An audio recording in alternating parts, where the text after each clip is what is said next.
The first time she met him, someone died that night. She just didn't connect the two. Because when he smiled at her, he looked like a billionaire, not the city's most feared mafia kingpin. The rooftop lounge glittered like it belonged in a magazine. Glass walls, gold lighting, a skyline that looked too perfect to be real. Elena Cruz hadn't even wanted to come. It was her promotion dinner. Senior analyst at 28. She had worked herself numb to get there. 6 years of 12-hour days. 6 years of proving she was sharper than the men who underestimated her. Tonight was supposed to be simple. One drink. One celebration. One normal night. She noticed him when the room shifted. Not dramatically. Quietly. A hostess straightened her posture. A waiter redirected his path mid-step. 2 men near the entrance stepped aside without being asked. Power doesn't raise its voice. It rearranges space. He stood near the railing overlooking the city, dark tailored suit, collar open just enough to look effortless. No loud jewelry. No unnecessary flash. Still. Watching. Not the skyline. Her. Their eyes met. She felt it in her chest. Not nerves. Awareness. He hasn't stopped looking at you, her friend murmured. Elena ignored it. Men looked. That wasn't new. But this wasn't hunger. It was calculation. He didn't approach right away. He waited. As if he already knew she'd walk into his orbit. When she moved toward the bar, he did too. Not chasing. Aligning. Celebrating something? He asked. His voice was low. Even. Controlled. Promotion, she replied. Congratulations. His gaze stayed on her face. Not her body. Not her dress. Her face. You look like someone who earns what she gets. It wasn't flirtation. It was assessment. And you look like someone who's used to taking what he wants, she said before thinking. A slow, almost invisible smile. Dante Morelli. He extended his hand. His grip was steady. Warm. Not dominating. But firm enough to suggest strength without proving it. Elena. He repeated her name. Softly. Like it mattered. They talked for 20 minutes.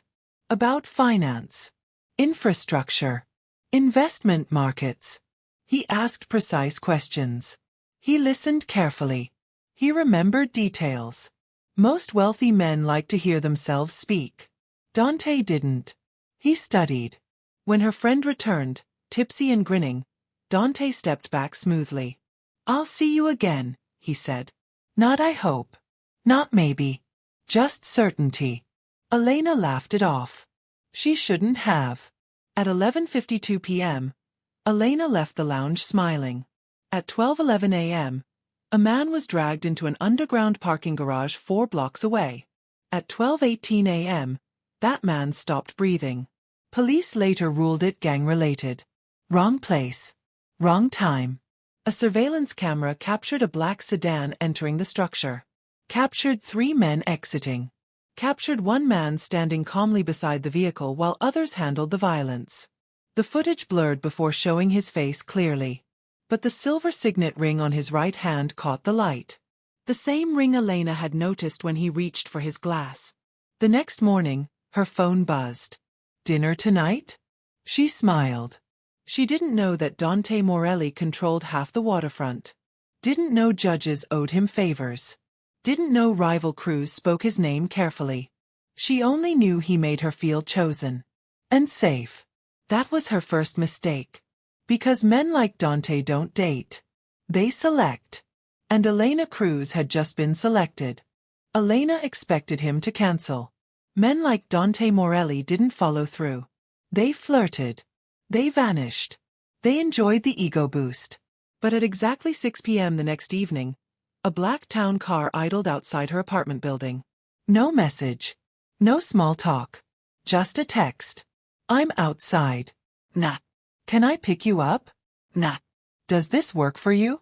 Just certainty. Elena stared at the message longer than she needed to. Then she grabbed her coat. The car door opened before she reached it. The driver didn't speak. The interior smelled like leather and something expensive. Dante sat inside, already composed, already waiting. He didn't lean over to kiss her cheek. Didn't reach for her hand. He simply nodded once. "You're punctual," she said as the door shut. "I don't waste time." Not harsh. Not warm. Just fact. The city lights passed in silence for a moment. She studied him in the dim glow of passing street lamps. No fidgeting. No nervous gestures. No attempt to impress her. He didn't need to. "Where are we going?" she asked. "You'll see." Control. Subtle. Constant. The restaurant wasn't on Google. It didn't have a sign. Just a private entrance and a doorman who stepped aside immediately when he saw Dante. No reservation check. No waiting. They were escorted straight to a corner table overlooking the harbor. Elena tried not to look impressed. She failed. "You come here often?" she asked. "I own it." Of course he did. The statement wasn't boastful. It was casual. Like owning restaurants was normal. Like owning entire spaces was natural. Dinner arrived without ordering. Wine already poured. He remembered she'd mentioned liking red blends the night before. He noticed details. He collected them. "Tell me about your 5-year plan," he said mid-meal. It wasn't romantic conversation. It was strategic. She blinked. "My 5-year plan?" "Yes." "Where you intend to be." "Position." "Income bracket." "Geographic location." He spoke like an investor evaluating a portfolio. "You always conduct dates like board meetings?" she asked lightly. His gaze didn't change.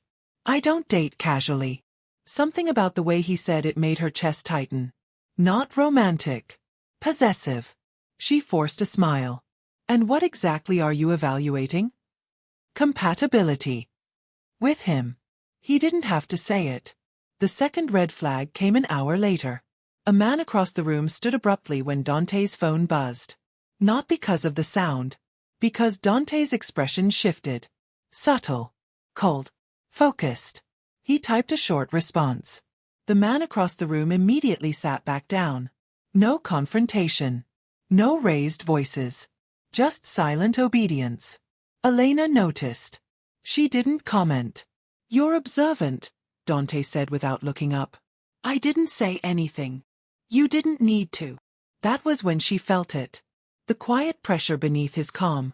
The kind of power that didn't require explanation. After dinner, he walked her to the car. A group of men stood near the dockside parking area. Laughing loudly. Drinking. One of them looked at Elena too long. The laughter faded. Not because of her. Because Dante stopped walking. He didn't speak. Didn't glare. Didn't posture. He just looked at them. And one by one, their eyes dropped. The loudest one muttered something under his breath and turned away. Elena's pulse quickened. "You didn't have to do that," she said once they were inside the car. "I did." "Why?" "You're with me." "Nah." "I care about you." "Nah." "I was protecting you." "Just." "You're with me." Ownership disguised as logic. Back outside her apartment, he stepped out with her. Cold air. Street lights humming above. "Thank you," she said. "For dinner."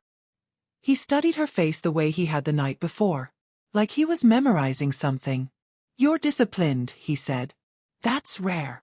You make that sound like a business advantage." "It is." A pause. "Most people are ruled by emotion." "And you aren't." "No." The answer came too fast. Too clean. She wondered what kind of life required that much control. Then he stepped closer. Not touching. Just close enough that she could feel his presence shift the space around her. "I don't enter situations without intention, Elena." Her breath slowed. "And what's your intention?" His gaze held hers. Unblinking. To see how far this goes. Not hopeful. Not romantic. Measured. Calculated. He brushed a strand of hair from her face. The gesture was gentle. His eyes weren't. "I'll call you." He didn't ask to kiss her. Didn't test the boundary. He left first. Like he trusted she would follow. From across the street, inside a parked SUV with tinted windows, someone lowered a camera. A photo of Elena stepping into her building. Another of Dante walking away. A message was typed. She's integrated.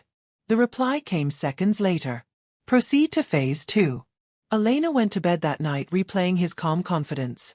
His restraint. His control. She told herself it was maturity. Discipline. Stability. She didn't know that discipline was how he built empires. And destroyed anyone who threatened them. By the end of the week, Elena would learn 2 things about Dante Morelli. He never pursued anything halfway.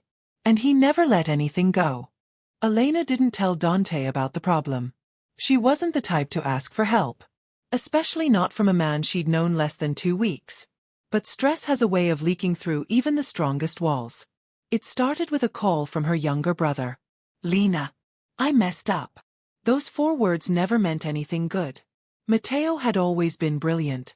Too brilliant. Engineering degree. Startup dreams. Big ideas. And terrible judgment when it came to trusting people. He says I owe him, Matteo whispered over the phone. How much? Elena asked, already bracing herself. There was silence. 200,000. Her stomach dropped. For what? Investment capital.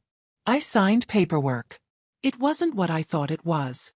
Of course it wasn't. It never was. The man demanding the money wasn't a banker. He wasn't even legitimate. He was a private lender with a reputation for aggressive collections. Very aggressive. They came by the apartment, Matteo said quietly. They knew your name. That's when fear turned real. Elena wired what she could from savings. It wasn't enough. And private lenders don't accept installment plans. 3 nights later, Dante noticed. She was distracted during dinner. Checking her phone. Short answers. Forced smiles. You're preoccupied, he said calmly. It's nothing. It isn't. His eyes didn't accuse. They dissected. She hesitated. Then made the mistake. It's family. He waited. She exhaled. My brother made a financial error. The kind that attracts the wrong kind of attention.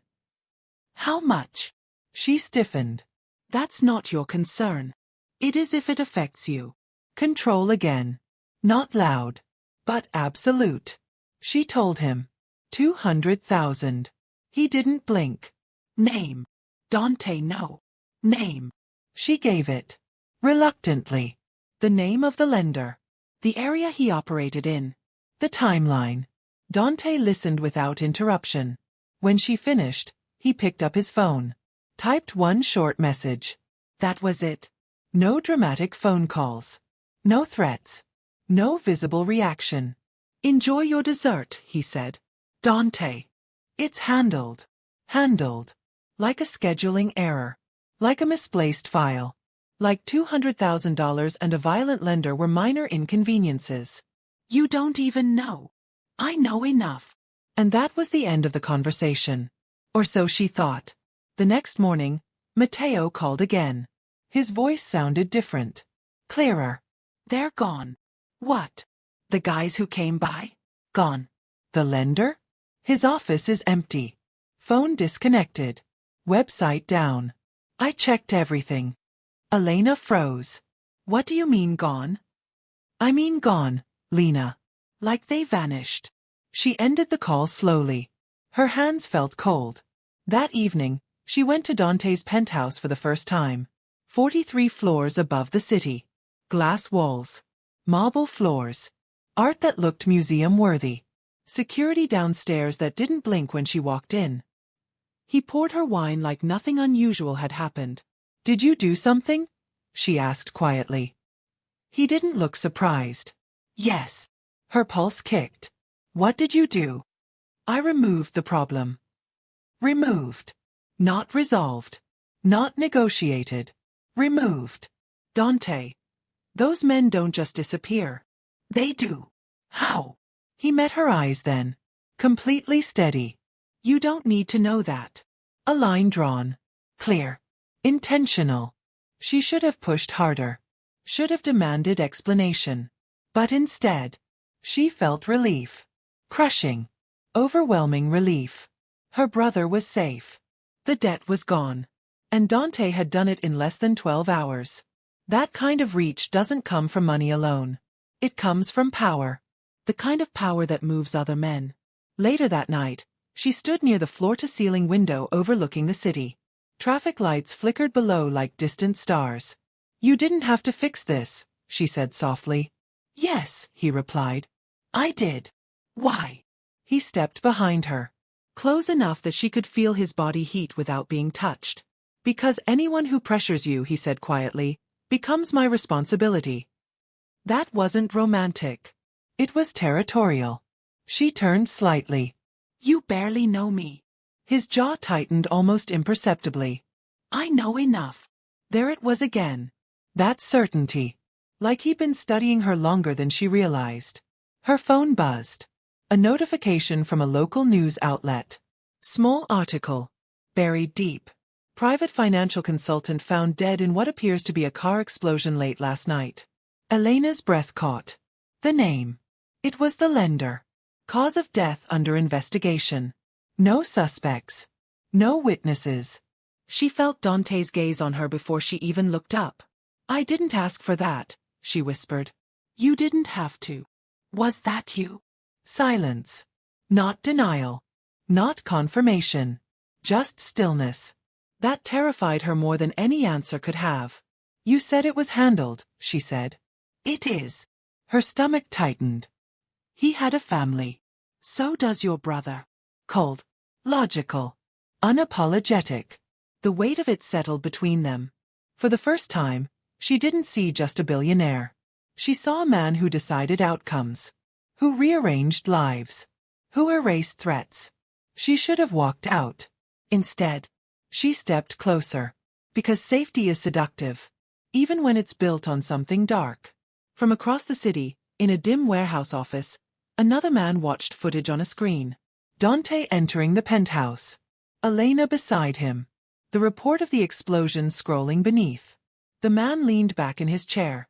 "So," he muttered. "He's finally distracted." He picked up his phone. Accelerate the timeline. Back in the penthouse, Elena rested her head briefly against Dante's chest. His heartbeat was steady. Controlled. Unshaken.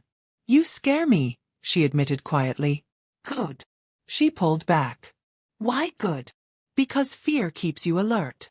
He brushed his thumb along her jaw. Not tender. Measured. "You're safe with me." That should have comforted her. Instead, it sounded like a warning. By fixing her problem, Dante didn't just remove a threat. He proved something far more dangerous. He wasn't reacting. He was protecting an investment. And Elena still didn't understand the role she was meant to play. For 3 days, everything felt almost normal. Too normal. Dante continued his routines. Morning workouts. Midday meetings. Evening dinners.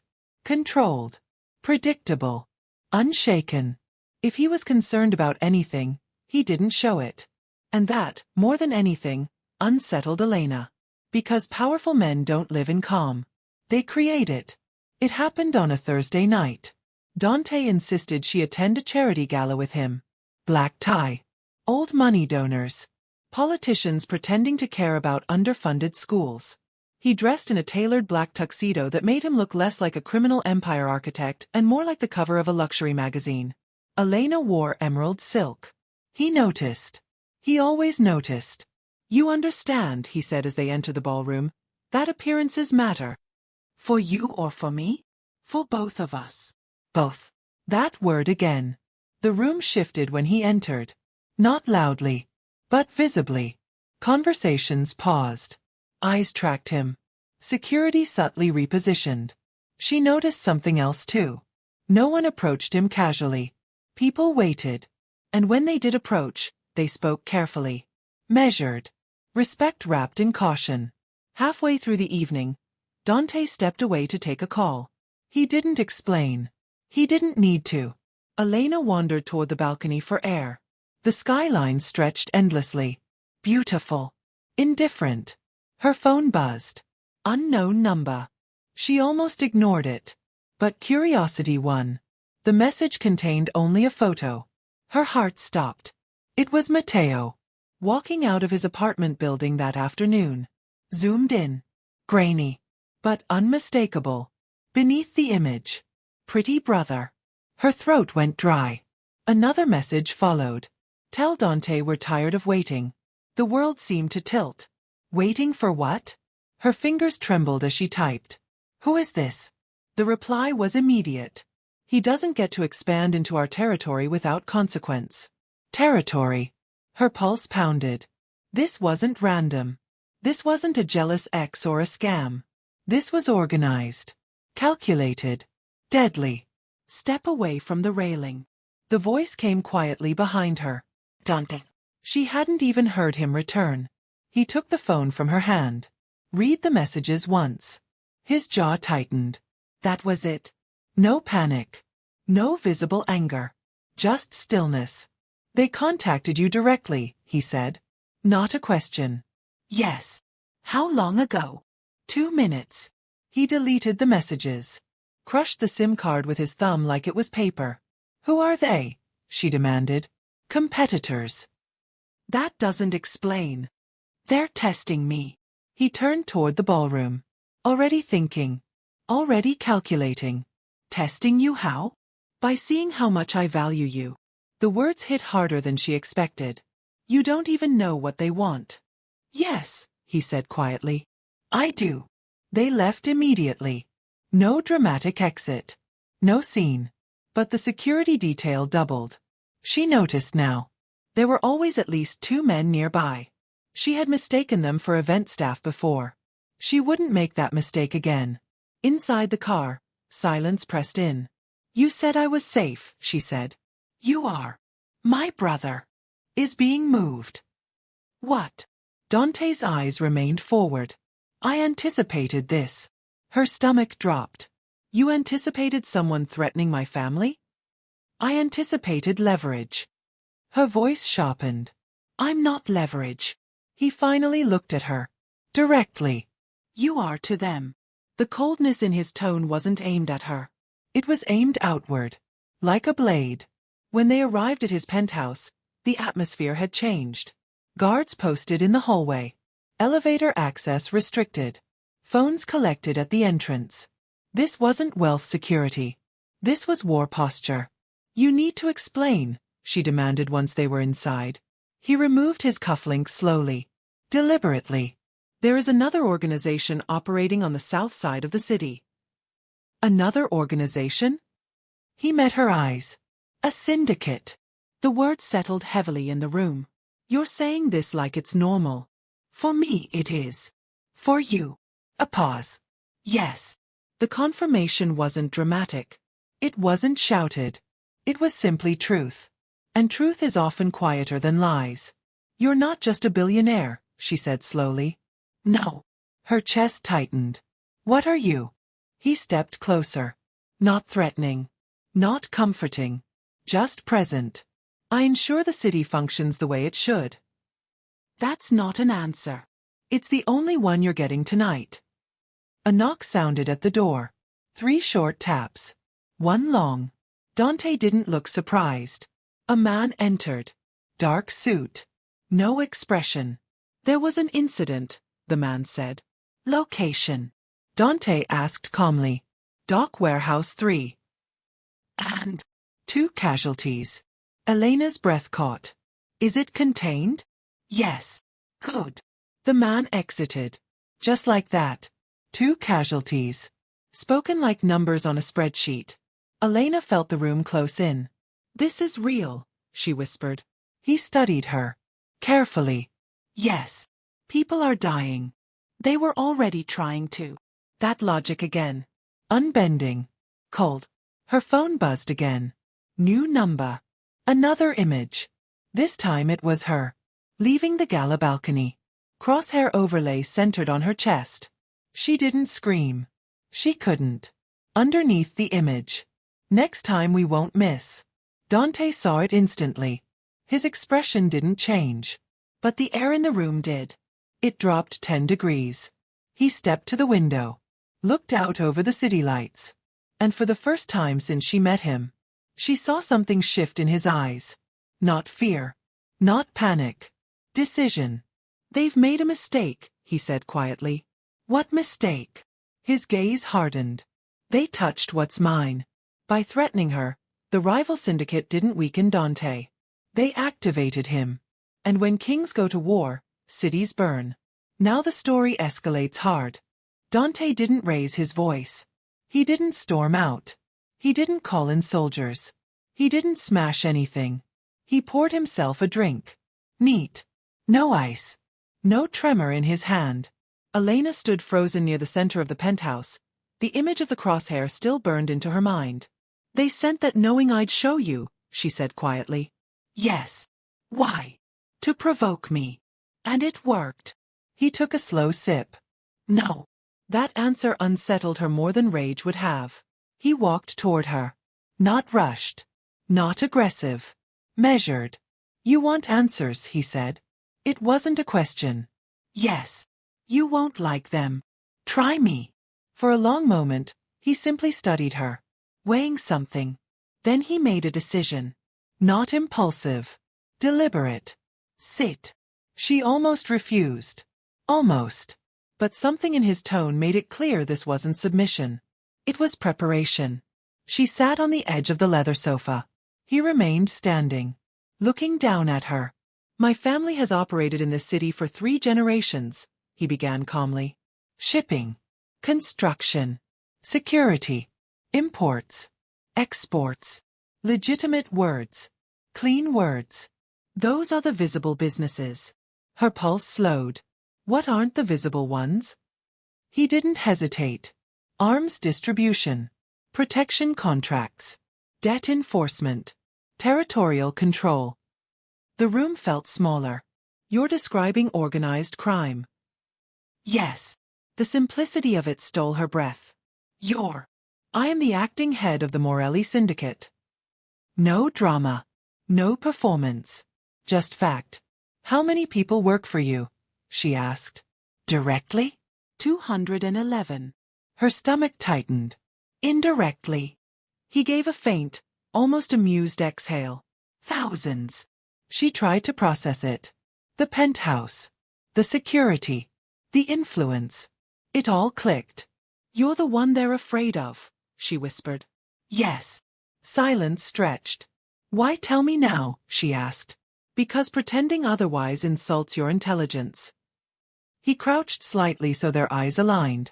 I don't lie about what I am. You just omit it. Yes. There was no apology in his voice. You should have told me sooner. No. Why not? Because you wouldn't have stayed. The honesty hit harder than anything else. He stood again. And I needed you to stay long enough to understand something. What? That I am not reckless. Not a monster. Not impulsive. Not chaotic. Controlled. Structured. Systematic. You had my brother followed, she said suddenly. Yes. You anticipated the threat. Yes. You let them think I was vulnerable. A pause. Yes. Her chest tightened. You used me. He held her gaze. I positioned you. That's not better. It is to me. She stood abruptly. People are dying. Yes. Because of you. No. Because of this world you operate in. He stepped closer. The world operates whether I do or not. You're justifying it. I'm explaining it. Her hands trembled. Not from fear. From overload. You kill people, she said quietly. Yes. For business. For stability. That's not stability. It is in my world. He moved closer still. Not touching. But close enough that she felt it. The gravity. You think the city runs on laws? He asked softly. It runs on agreements. And when agreements break? They are corrected. The calmness in his tone chilled her. You're saying you're necessary. I'm saying I am effective. She looked at him differently now. Not as a billionaire. Not as a mysterious man. But as something far larger. Structured power. You're not afraid of them, she realized. No. Why? Because they're reacting. And you're not. I already made my move. The implication hung heavy between them. What move? She whispered. He didn't answer immediately. Instead, he walked to the wall of glass overlooking the city. "You asked what they're waiting for," he said quietly. "They're waiting for me to expand into the South Docks." And I already did. Her heart skipped. When? 3 weeks ago. Before the threats. Before the gala. Before the crosshairs. Before her. You knew they'd retaliate. Yes. And you still. He turned back to her. "I don't retreat." A cold realization formed. "You brought me into this knowing war was coming." Yes. Her breath caught. "Why?" And for the first time, he hesitated. Just barely. "You're not weak. That's not an answer. It's the only one I'm giving tonight." She searched his face, looking for doubt, for remorse, for something softer. Instead she found conviction. And something else. Possession. "You said I was safe with you," she said. "You are. They're targeting me. They're miscalculating." "How?" His eyes darkened slightly. "Because they think you're leverage." "And I'm not." "No.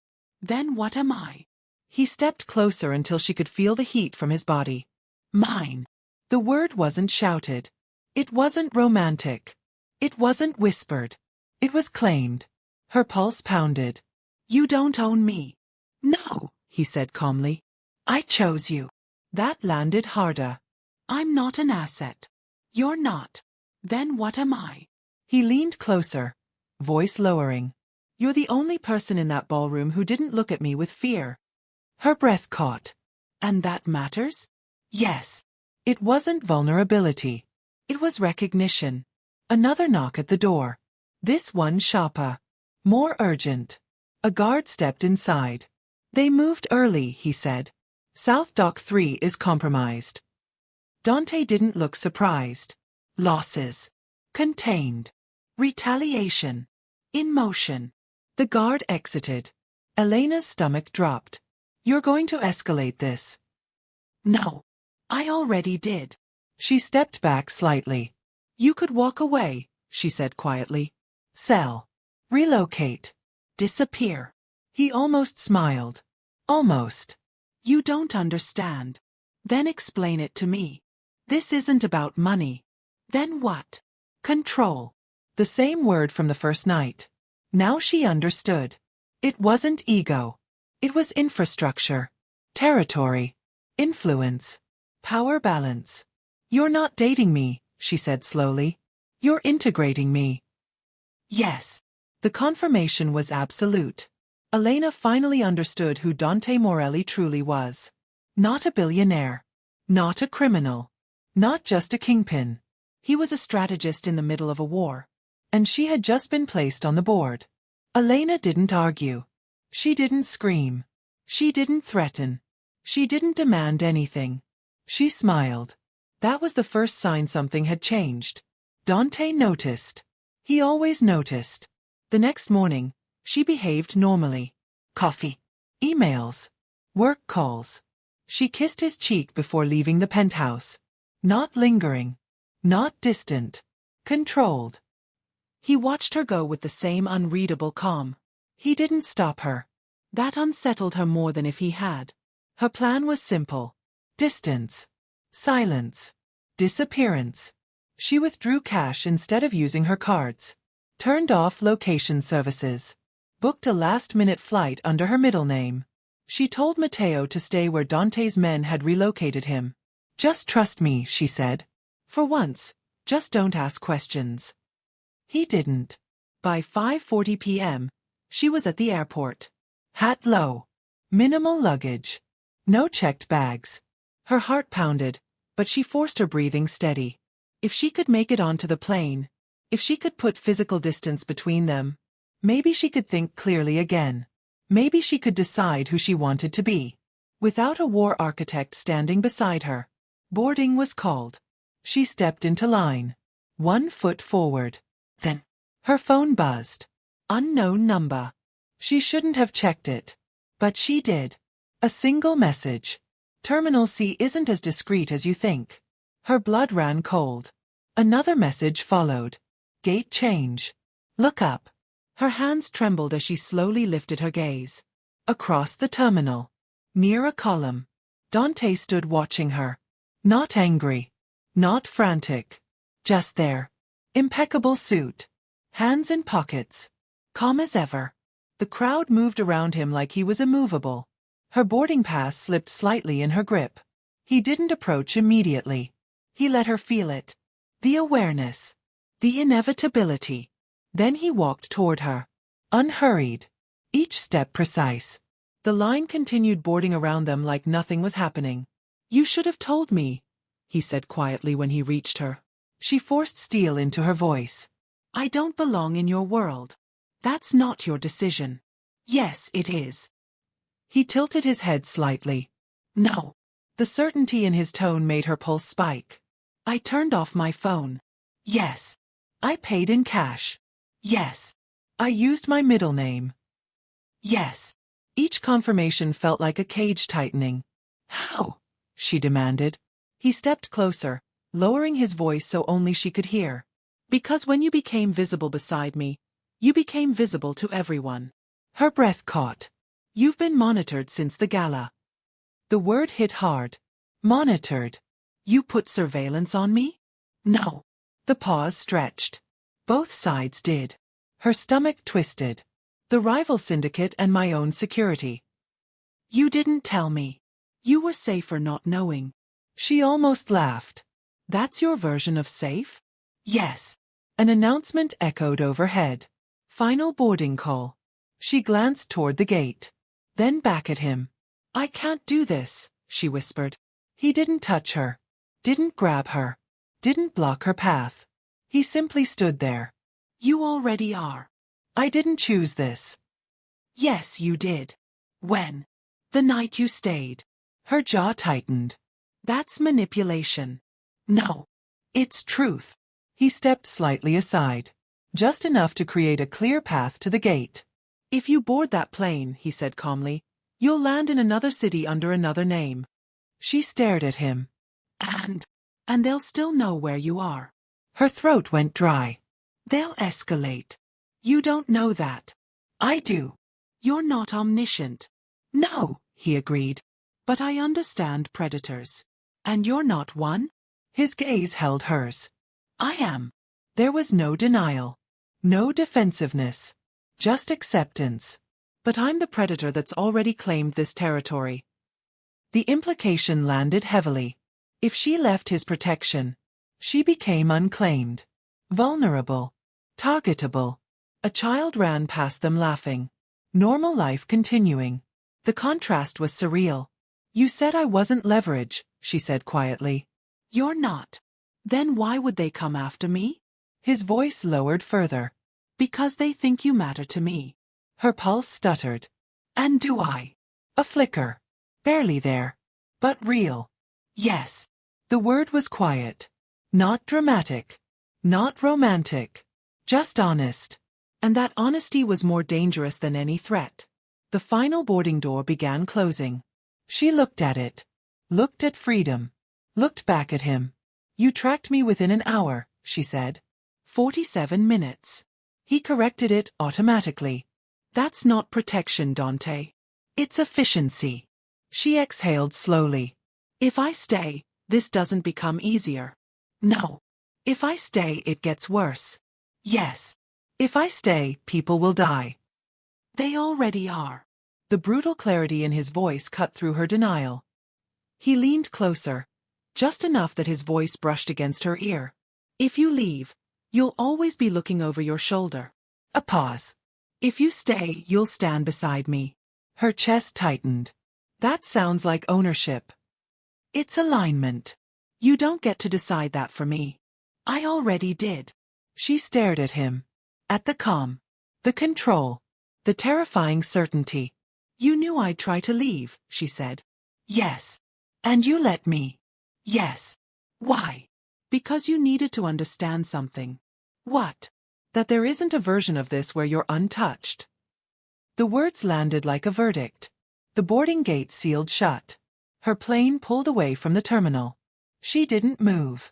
Neither did he. After a long moment she exhaled. "I hate this." "I know." "I hate how calm you are." I know. I hate that part of me feels safer standing here than getting on that plane. His jaw tightened slightly. Good. She glared at him. Why good? Because it means you're finally seeing the board. He turned toward the exit, confident she would follow. And after 3 long seconds, she did. Elena didn't get on the plane. But staying didn't mean surrender. It meant something far more dangerous. She was no longer trying to escape the war. She was starting to understand it. They left the airport in silence. The city looked the same. Traffic. Neon signs. Billboards glowing above crowded streets. But something had changed. Elena wasn't trying to leave anymore. She was calculating. Watching. Learning. Dante noticed. He said nothing. They were 3 blocks from the penthouse when the first shot shattered the windshield. Glass exploded inward. The sound wasn't loud. It was violent. Compressed. Controlled. Down, Dante ordered. Not shouted. Commanded. Elena dropped instinctively. Another shot hit the driver's side door. The car swerved.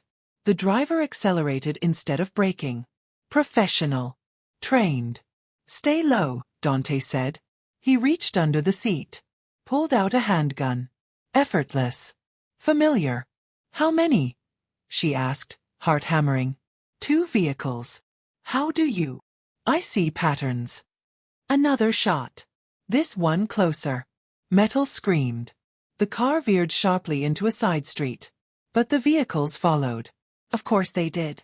This wasn't intimidation. It was execution. The driver jerked the wheel again. Too late. A black SUV rammed into them from the side. Impact.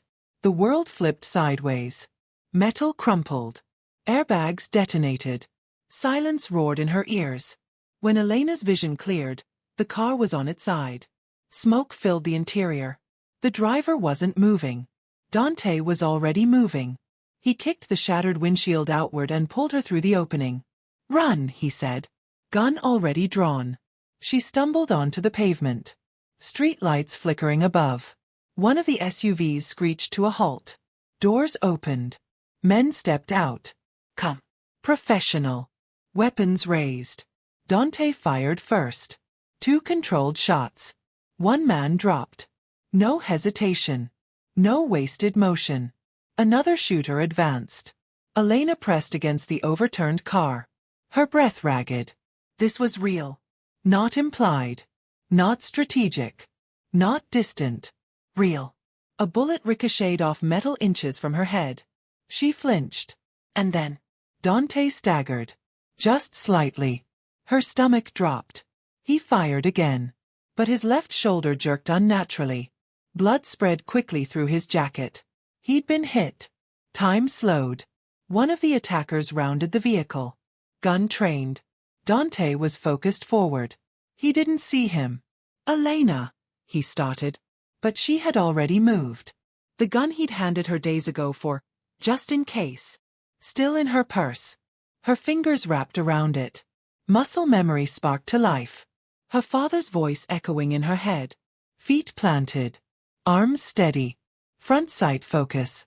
The attacker raised his weapon. And she pulled the trigger. Once. The recoil snapped through her arms. The man stumbled. She fired again.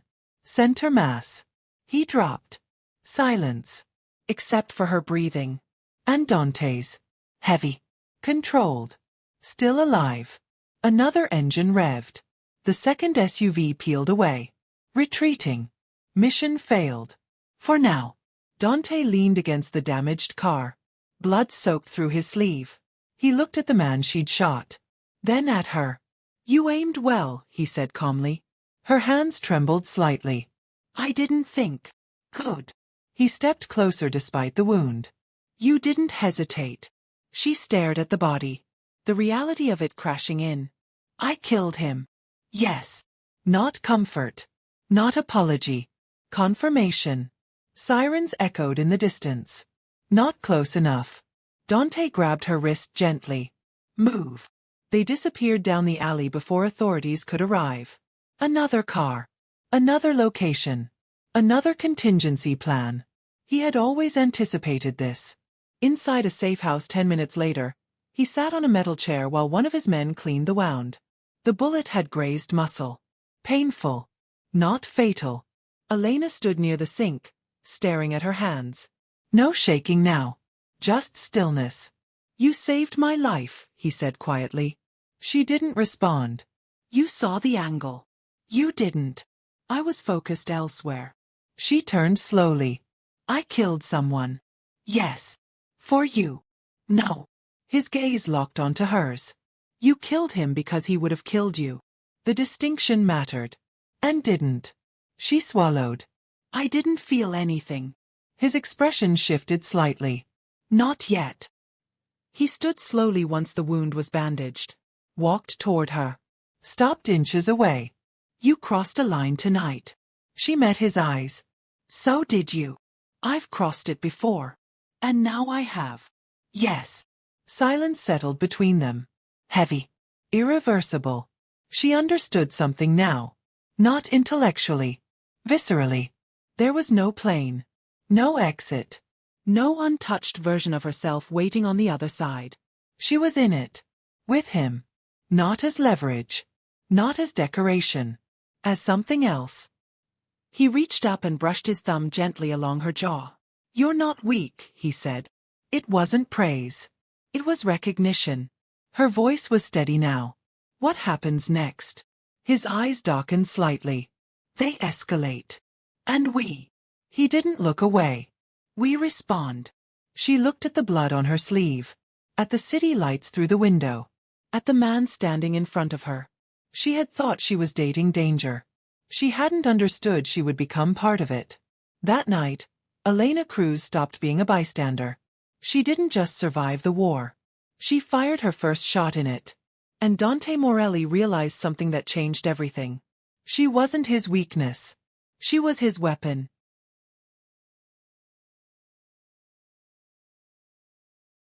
The safe house was quiet. Too quiet. After gunfire, quiet feels unnatural. Like the world is holding its breath. Dante stood at the kitchen island reviewing a tablet while one of his lieutenants debriefed him. 3 shooters, the man said.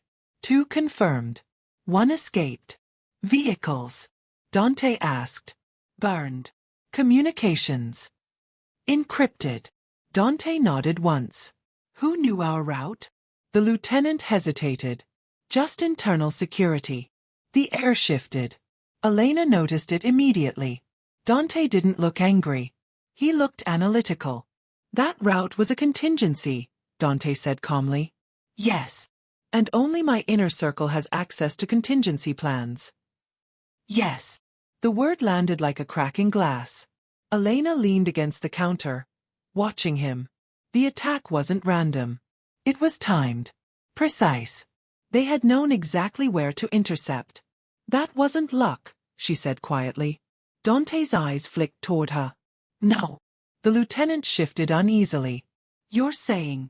I'm saying, Dante interrupted smoothly, that someone inside this organization is selling information. The words settled heavily in the room. The lieutenant's jaw tightened. That's impossible. Dante's expression didn't change. Nothing is impossible. Elena felt something unfamiliar. Not fear. Focus. Her mind replayed the ambush. The airport tracking. The timing. The route shift. This wasn't street-level rivalry. It was strategic penetration.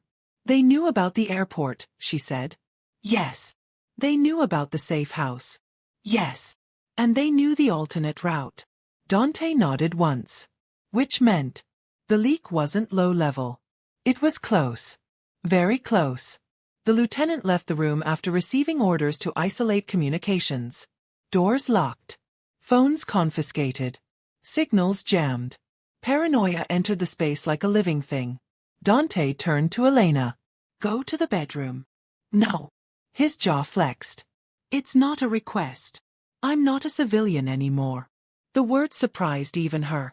He studied her. Long. Assessing. Then. He nodded. Fine. That single concession shifted something. He pulled up a digital map of the city. Overlaying timestamps. Security footage. Vehicle trackers. He didn't move emotionally. He dissected. Access to contingency routes is restricted to 5 people, he said. Names. He listed them calmly. His head of security. 2 senior lieutenants. His financial strategist. And he stopped. Just barely. Elena noticed. And? She pressed. His eyes darkened slightly. My cousin.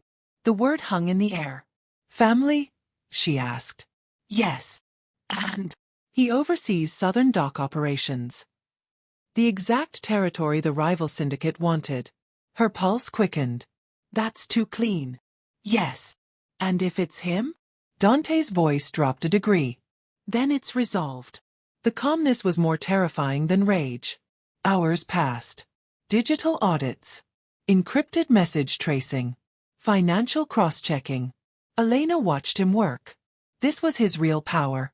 Not violence. Pattern recognition. He moved through data like a surgeon. Clean. Precise. But something was off. He wasn't checking one name as thoroughly as the others. She noticed. Of course she did. You're avoiding him, she said quietly. His eyes flicked up. No. Yes.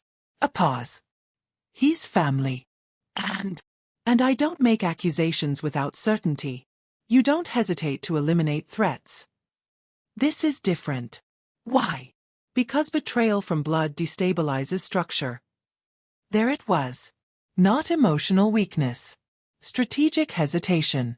Family betrayal weakens perceived strength. Elena stepped closer to the screen. Run financial cross-matching against his personal accounts, she said. It's already done. Run indirect associates. Dante's eyes sharpened slightly. He adjusted filters. Expanded search parameters. 5 minutes passed. Then, a transfer pinged. Small. Subtle. Indirect. Through a shell company tied to a logistics firm. She leaned closer. That's not random. No. The transfer repeated every 2 weeks. Same amount. Different offshore account. Rival syndicate signature. Dante's jaw hardened. He didn't speak. He didn't need to. Elena felt the air tighten. This predates me, she said quietly. Yes. How long? 6 months. 6 months of strategic leakage. 6 months of territorial erosion. 6 months of internal compromise. The ambush hadn't been the beginning. It had been escalation. Confirm it, Dante said quietly. She traced further. Communication pings. Encrypted messages routed through third-party servers. Then, a timestamp. Sent 30 minutes before the airport ambush. She looked up slowly. It's him. Silence. Heavy. Absolute. Dante didn't react outwardly. He stared at the screen. Reading. Rereading. His face became unreadable. Not anger. Not grief. Calculation. Lock down all internal channels, he ordered. A message was sent. His cousin summoned under routine review pretense. Elena watched him. You're calm. Yes. You're not surprised. I suspected. You just didn't want confirmation. He didn't answer. Which was answer enough. Why now? She asked quietly. Why escalate to assassination? Because they believe I'm distracted. By me. Yes. And your cousin? Believes he can secure favor with the rival syndicate. By delivering information. By destabilizing Dante's operations. By making him appear weak. Her stomach tightened. Family betrayal, she said softly. Yes. Does that change how you handle it? No. The answer came without pause. But something flickered in his eyes. Something controlled. Buried. A secure message came through. He's here. The cousin had arrived. Unaware. Dante turned to Elena. Stay here. No. His gaze sharpened. You're not part of this. I already am. The weight of that statement settled between them. He held her gaze. Then, another small shift. Fine. Footsteps approached. Voices in the hall. The door opened. His cousin stepped inside. Smiling. Relaxed. Until he saw Elena. And Dante's expression. The room chilled instantly. Something wrong? the cousin asked casually. Dante's voice was steady. Yes. And the trap closed. Elena thought the war was outside. She was wrong. The first real battle was about to happen inside the family. And blood doesn't spill quietly. The meeting wasn't moved. It wasn't delayed. It wasn't hidden. Dante ordered every senior lieutenant to assemble in the warehouse operations hall within 30 minutes. No explanation given. None needed. When the head of the syndicate calls an unscheduled gathering after an assassination attempt, you show up. The hall was industrial. Concrete floors. Steel beams. Overhead lights humming faintly. 24 men stood in silence. Armed. Disciplined. Waiting. Elena stood slightly behind Dante. Not hidden. Visible. That was intentional. His cousin stood across the room. Relaxed posture. Hands loosely folded. Feigning calm. But Elena saw it. The microtension in his jaw. The flicker in his eyes. He knew something was wrong. He just didn't know how much Dante knew. Dante didn't rush. He stepped forward slowly, commanding the room without raising his voice. You all know what happened tonight. Silence. The airport. The ambush. The breach of contingency protocol. No one spoke. You also know, he continued calmly, that contingency routes are restricted. His gaze moved across the room. Measured. One of you shared that information. A ripple moved subtly through the men. Not panic, but awareness. Family betrayal in organized power structures spreads like infection. Dante let the silence stretch. Then he spoke again. 6 months. The word echoed slightly in the concrete space. 6 months of data leakage. His cousin shifted almost imperceptibly. Dante noticed. Of course he did.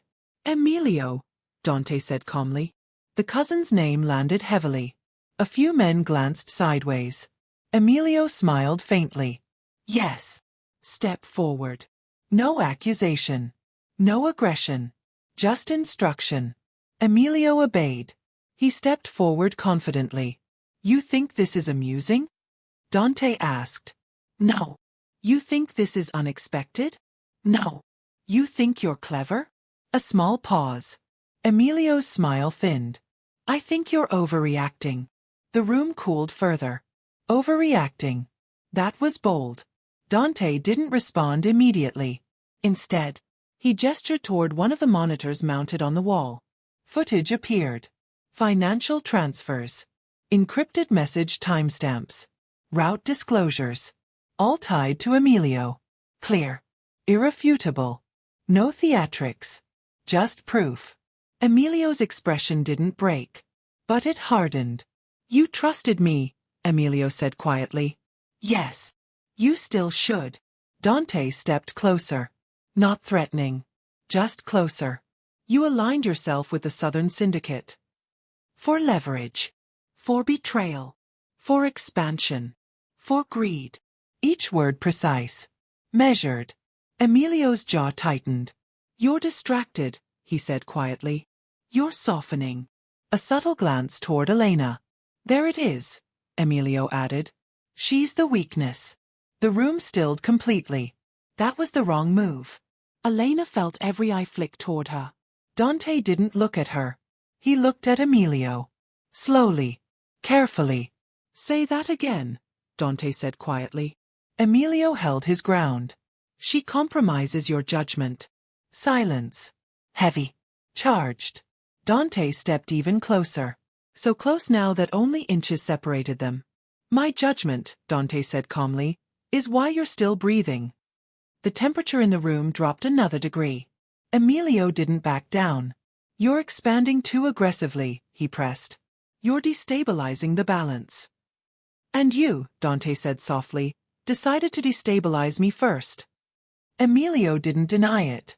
Because the proof was undeniable. Dante turned slightly, addressing the room now. This organization survives because of structure. Because of hierarchy. Because of discipline.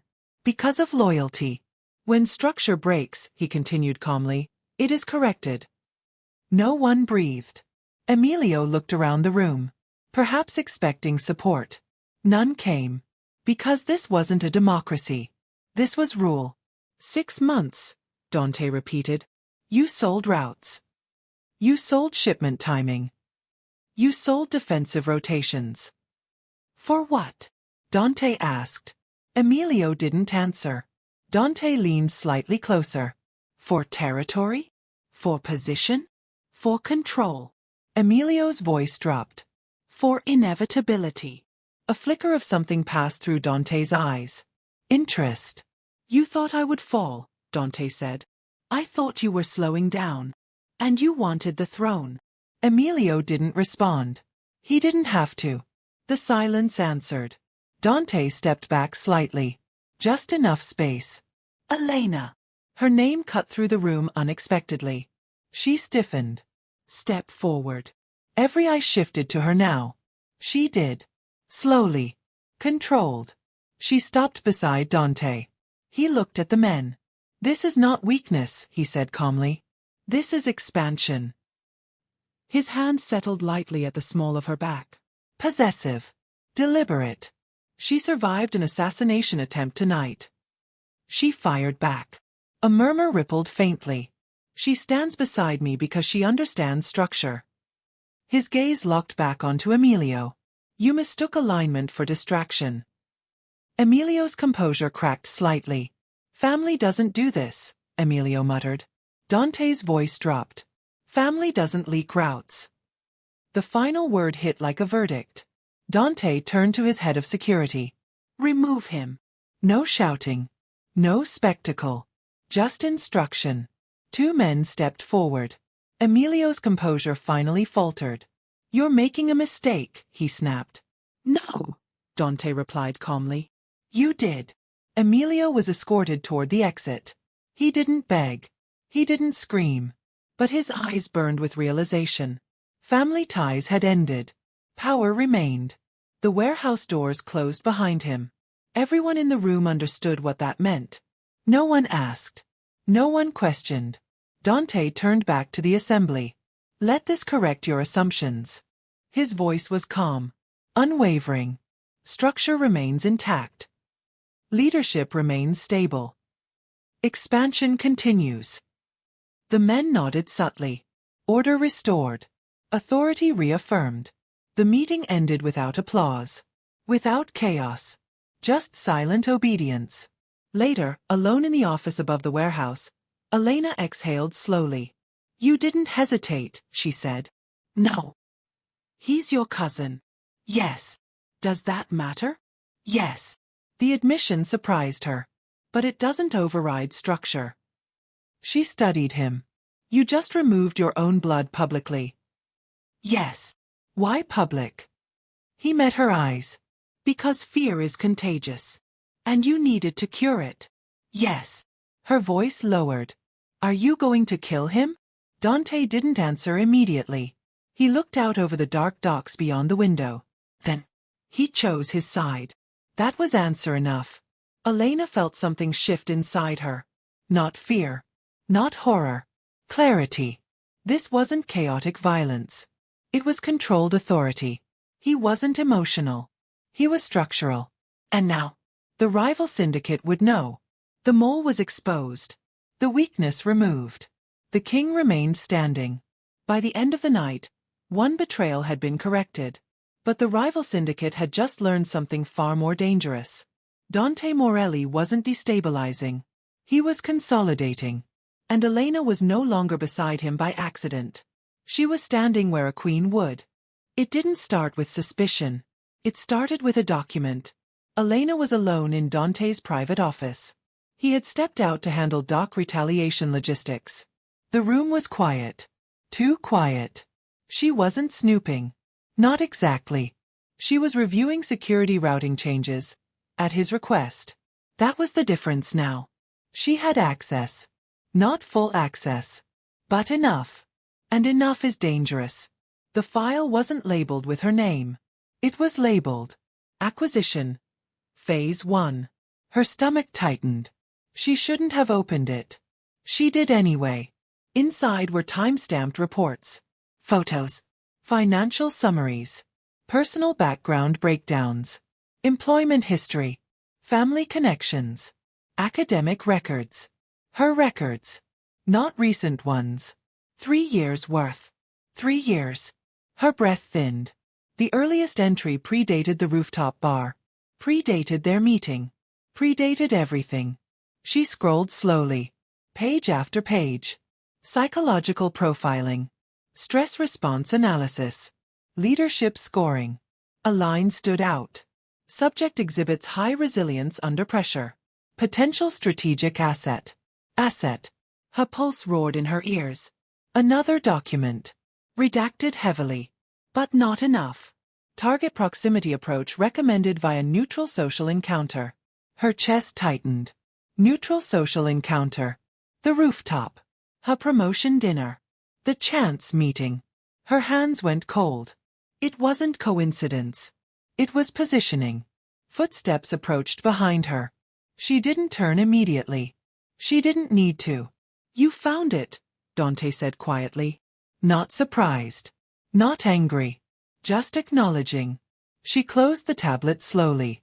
You were watching me. Yes. For how long? 3 years. The confirmation didn't come with apology. It came with precision. Why? She asked. He stepped closer. Not touching. You were managing infrastructure finance for southern port expansions. The territory he wanted. You were facilitating capital flow for entities tied to my competitors. Her breath hitched. I didn't know that. I know. Then why? Because you were efficient. Her laugh was hollow. Efficient. You rerouted funding channels without raising suspicion. That was my job. Yes. He held her gaze. And I needed someone who could do that deliberately. The words landed heavy. Deliberately. You selected me, she said slowly. Yes. Before you ever spoke to me. Yes. So the rooftop was arranged. The room seemed to tilt. My promotion dinner wasn't random. No. Matteo's debt? Real, he said immediately. But accelerated. Her stomach dropped. You knew about his vulnerability. Yes. And you let it happen. I redirected it. Redirected. Her voice sharpened.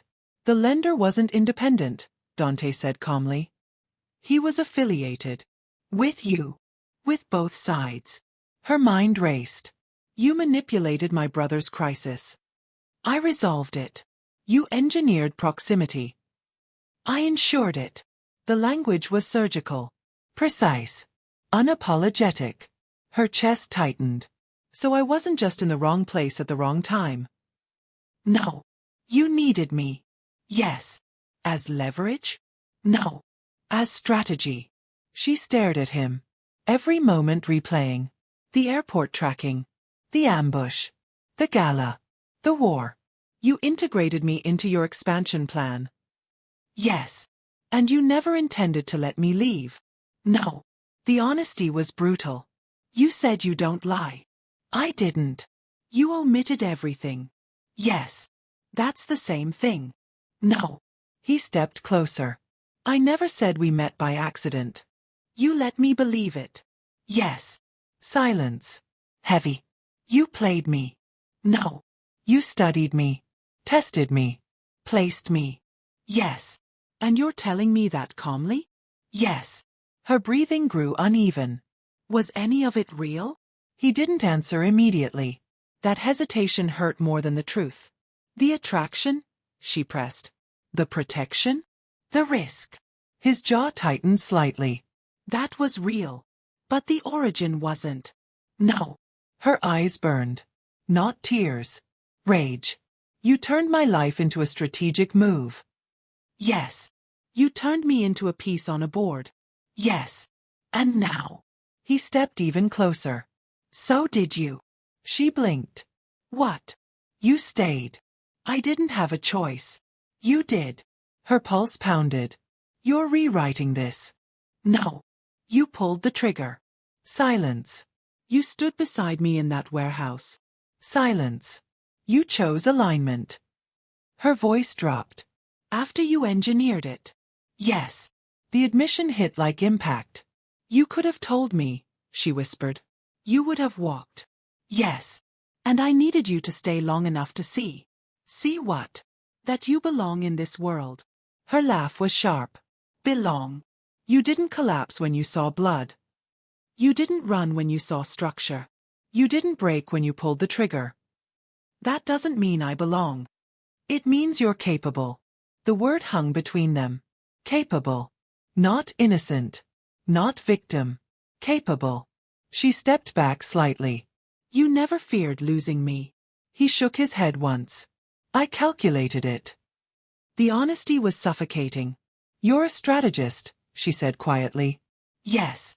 And I was phase 1. Yes. And phase 2. He studied her. You. Her breath caught. What does that mean? It means, he said calmly, you were never the weakness. A beat. You were always the move. The magnitude of it settled in. She wasn't collateral. She wasn't leverage. She wasn't distraction. She was infiltration. Integration. Expansion. Planned. Calculated. Chosen. The room felt smaller. Not because of fear. Because of awareness. You don't fall in love, she said slowly. You execute plans. He didn't deny it. And what am I now? His eyes locked onto hers. No longer phase 1. A beat. Now you're essential. The word landed heavier than anything else he'd said. Elena thought she had walked into danger by accident. She hadn't. She had been selected, studied, positioned. And now she faced a choice far more dangerous than running. Stay a move in his strategy. Or become the strategist beside him. Elena didn't scream. She didn't cry. She didn't storm out. That would have been emotional. And emotion was what Dante had anticipated. Instead, she went quiet. The dangerous kind of quiet. Dante watched her carefully. He had calculated resistance. Anger. Distance. Retreat. He had not calculated analysis. You said I was phase 1, she said evenly. Yes. And now I'm essential. Yes. Then you miscalculated something. His eyes sharpened. What? She stepped closer. You assumed I'd stay reactive. Silence. She continued. You studied me for 3 years. Yes. You profiled my resilience. Yes. You mapped my decision patterns. Yes. Then you should have predicted this. He didn't interrupt. He waited. That was his strength. But it was also his flaw. He believed in patterns. And she had just changed hers. Your cousin wasn't working alone, she said calmly. Dante's gaze shifted slightly. Explain. 6 months of leakage requires redundancy. He remained still. Listening. You eliminated the visible traitor. Yes. But the rival syndicate escalated before he was exposed. Yes. Which means they anticipated exposure. A pause. His eyes darkened slightly. You're suggesting a secondary channel. I'm stating it. She stepped to his desk. Pulled up the file she had discovered earlier. The acquisition file. Her file. You built contingency around me, she said. Yes. But you didn't account for someone using your own pattern against you. His jaw tightened slightly. Who? She tapped the screen. Your financial strategist. A beat. He didn't speak. She continued. He controls capital rerouting. Yes. He also signed off on internal dock audit delays. Dante's eyes narrowed slightly. And he's the only person who benefits if expansion destabilizes temporarily. Explain.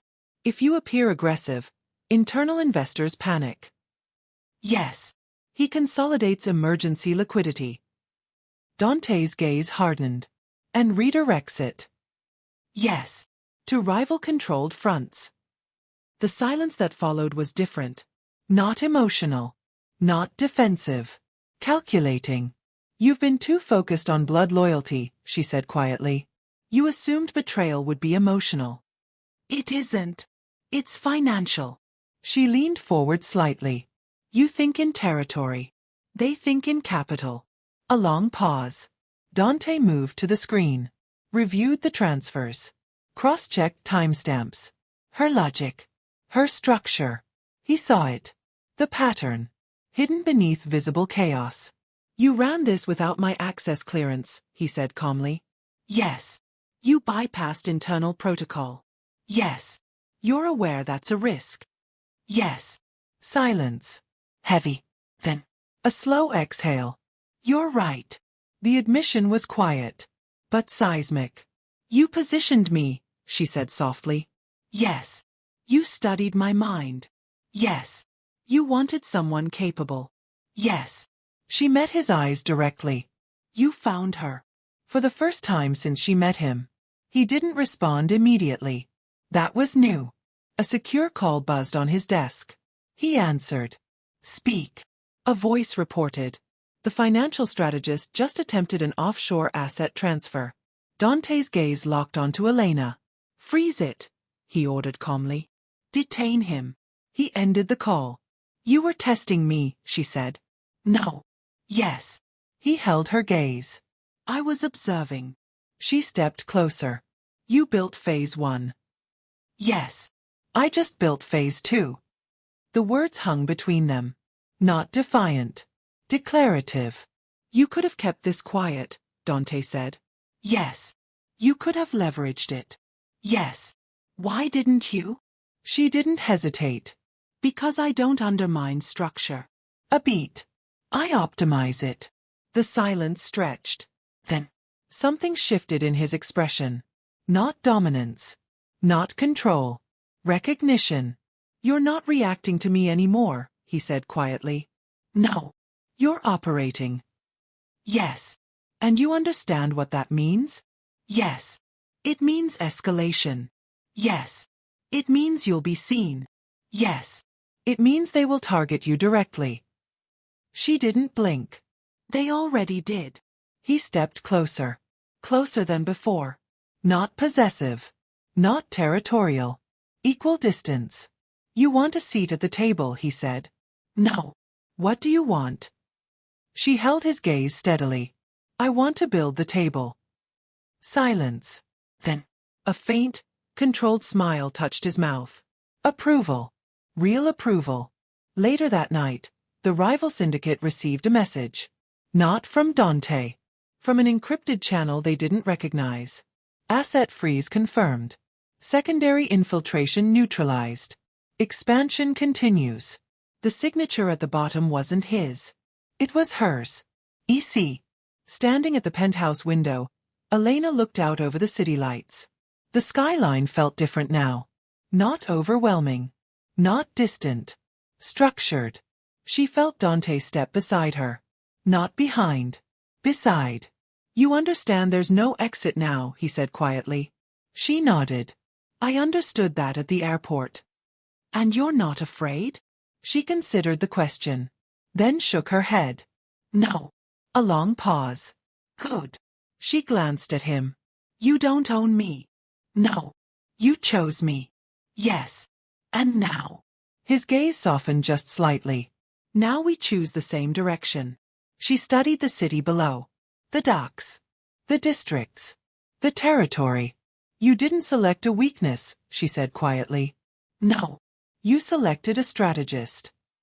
Yes. And next time, she added calmly, you won't have to engineer proximity. He looked at her. Carefully. Why? Because I'll already be 3 moves ahead. The faintest smile curved his mouth again. And for the first time, it wasn't control. It was respect. She thought she was dating a dangerous billionaire. She had no idea she was becoming the mind beside a king. And this city was about to learn her name.